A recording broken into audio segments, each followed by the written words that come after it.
La la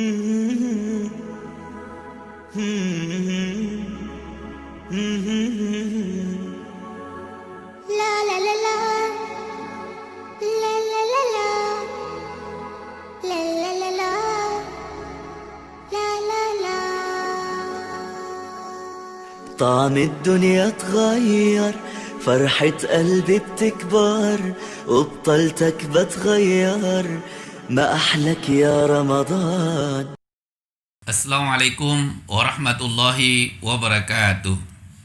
Alhamdulillahirabbil alamin alladzi anzala ala 'abdihil kitab wa lam yaj'al lahu iwaja qaima.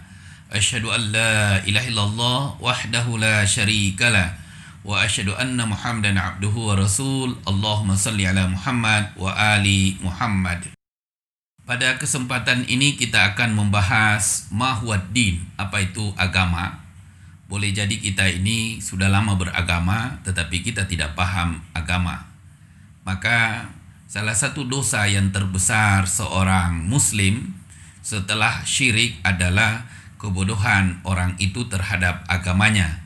Itulah sebabnya sehingga setiap muslim ini harus belajar tentang agama yang dianutnya.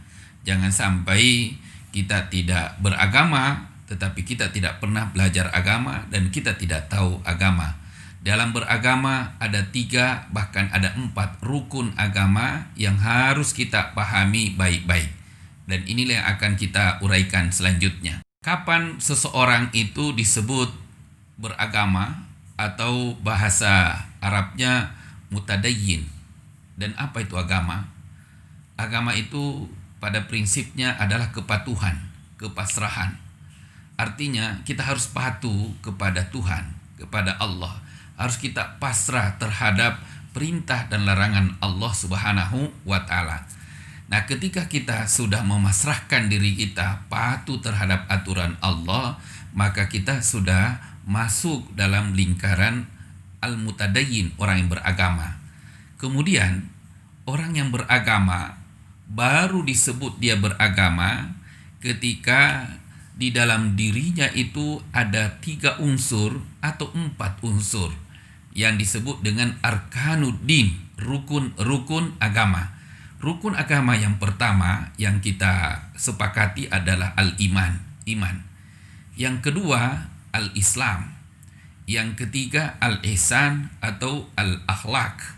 Dan sebagian ulama menambahkan dari yang 3 ini menjadi 4, yaitu ilmu asyratus sa'ah, ilmu tentang tanda-tanda kehancuran kehidupan ini atau datangnya kiamat atau dekatnya kiamat. Rukun agama yang pertama yang harus kita ketahui adalah al-iman. Apa itu iman?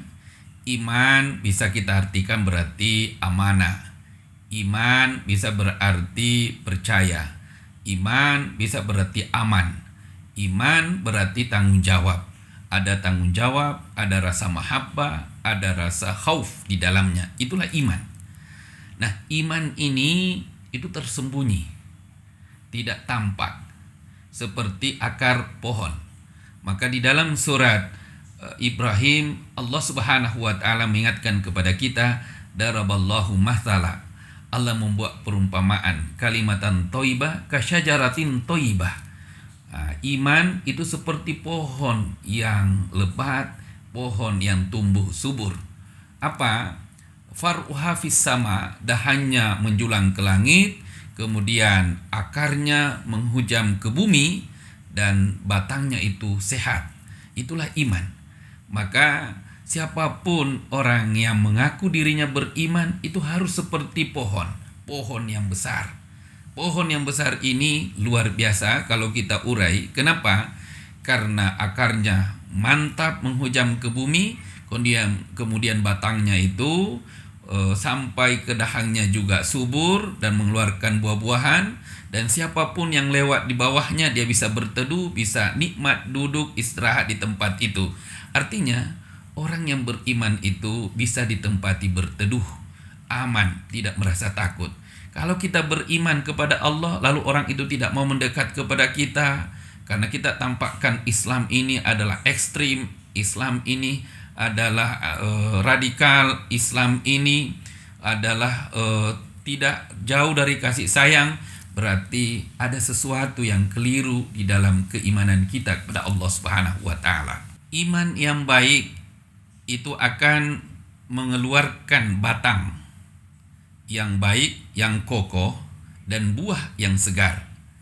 Nah, untuk itu kalau kita pelajari iman ini secara lebih terperinci, maka iman itu bukan hanya rukun iman yang 6 saja yang harus kita pahami, yang harus kita percayai.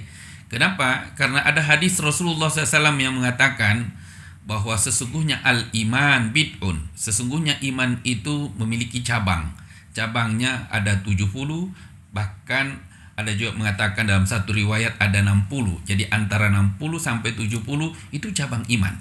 Dan Rasulullah SAW mengatakan kalimat la ilaha illallah itulah cabang iman yang paling tinggi. Kalau kita masukkan atau tanamkan kalimat la ilaha illallah di dalam diri kita, bahwa tidak ada yang berkuasa, yang berdaulat, yang kita takuti kecuali Allah, dan tidak ada penyakit yang menular kecuali atas izin Allah Subhanahu wa taala.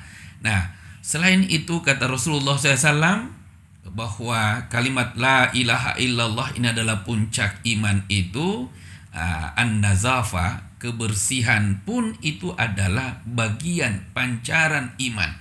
Maka siapapun orang yang beriman yang tidak bersih hidupnya, tidak rapi hidupnya, berarti ada masalah yang something wrong di dalam imannya itu sendiri. Kenapa? Karena Rasulullah SAW mengatakan an-nazafatu minal iman, kebersihan itu pancaran iman seseorang. Kalau Anda naik mobil, lalu Anda buang sampah di luar mobil ke jalanan bebas, dan Anda tidak merasa berdosa, berarti di saat itu Anda tidak punya iman, atau iman Anda sedang lemah karena Anda membuang sampah di tempat yang bukan tempatnya. Arkanuddin yang kedua adalah al-Islam. Islam kalau kita pahami adalah agama damai, perdamaian, peace. Maka siapapun yang beragama Islam berarti dia harus mampu melahirkan kedamaian dalam hidupnya.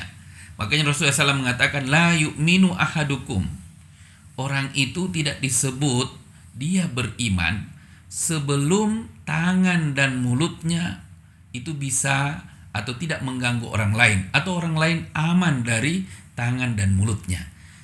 Walaupun Anda meyakini rukun Islam yang 5 itu dan Anda amalkan semuanya, tetapi Anda tidak bisa menjaga mulut, kita juga tidak bisa menjaga tangan, berarti keislaman kita itu tidak melahirkan kedamaian. Berarti itu bertolak belakang dengan namanya. Untuk itu, Islam harus melahirkan kedamaian. Salat, saum harus peace, harus melahirkan kedamaian. Kita tidak perlu usik orang-orang yang tidak mau saum. Itu adalah hak dia. Kemudian, kita juga harus menampakkan bahwa Islam itu toleransi, tidak otoriter.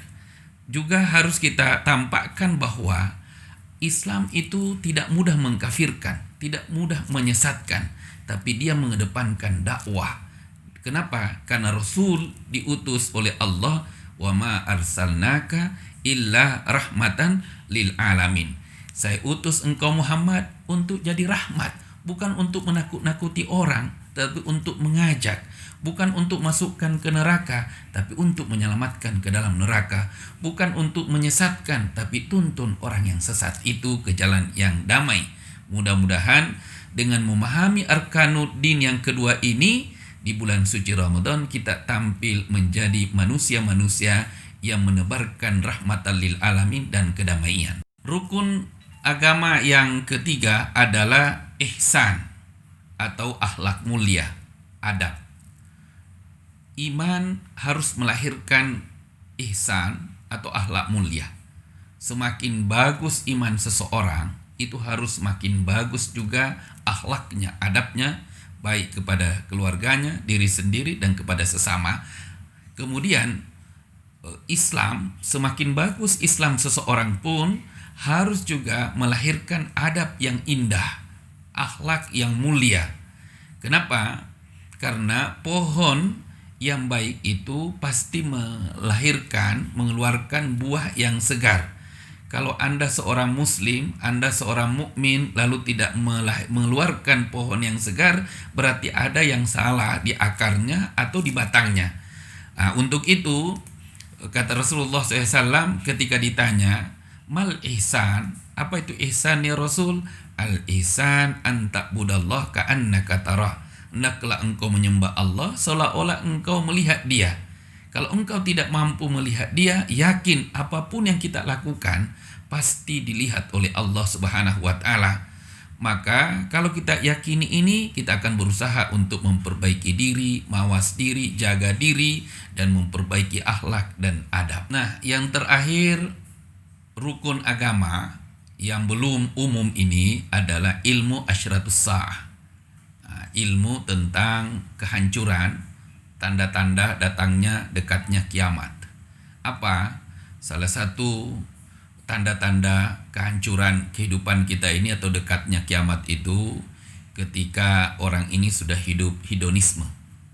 Kemudian yang kedua, kata Rasulullah SAW di dalam hadisnya, kalau seorang anak itu sudah melahirkan ibunya kembali, dengan arti apa? Banyak orang tua sekarang ini telah menyekolahkan anaknya tinggi-tinggi, tapi ujung-ujungnya anak yang sudah disekolahkan itu menganggap orang tuanya bodoh, orang tuanya ketinggalan zaman, orang tuanya tidak tahu apa-apa, padahal orang tuanya yang menyekolahkan dia. Nah, kalau anak ini wataknya, mentalnya, akhlaknya seperti ini, itu adalah tanda-tanda kehancuran. Ada anak disekolahkan sama orang tua, tapi kembali ke rumah mereka tidak mau membantu orang tuanya, tidak mau membahagiakan orang tuanya, tidak mau nyapu, tidak mau nyuci. Nah, itu salah satu asyratus sa'ah, tanda-tanda dekatnya kehancuran atau kiamat. Nah, ini juga perlu dipahami oleh setiap orang yang beragama. Mudah-mudahan dengan kajian singkat ini menuntun kita untuk memahami arkanuddin, dan kita bisa realisasikan agama ini, rukun-rukun agama ini dalam kehidupan kita, sehingga kita tidak seperti pohon yang tinggi atau pohon yang tumbuh tapi tandus, kurus, tidak berbuah. Kenapa? Karena pohon yang tandus, yang kering, tidak berbuah, tidak bermanfaat, itu lebih baik ditebang, dihilangkan, dan diganti dengan pohon yang lebih baik, yang tumbuh baik dan subur. Nah, seperti itulah orang yang beragama. Maka jadilah orang yang beragama seperti pohon yang menghujam akarnya ke dalam, kemudian batangnya bagus, dan menghasilkan buah dari dahan yang bagus juga. Mudah-mudahan dengan bulan suci Ramadan ini kita bisa seperti yang diungkapkan oleh Allah di dalam Al-Quran itu. Terima kasih. Assalamualaikum warahmatullahi wabarakatuh.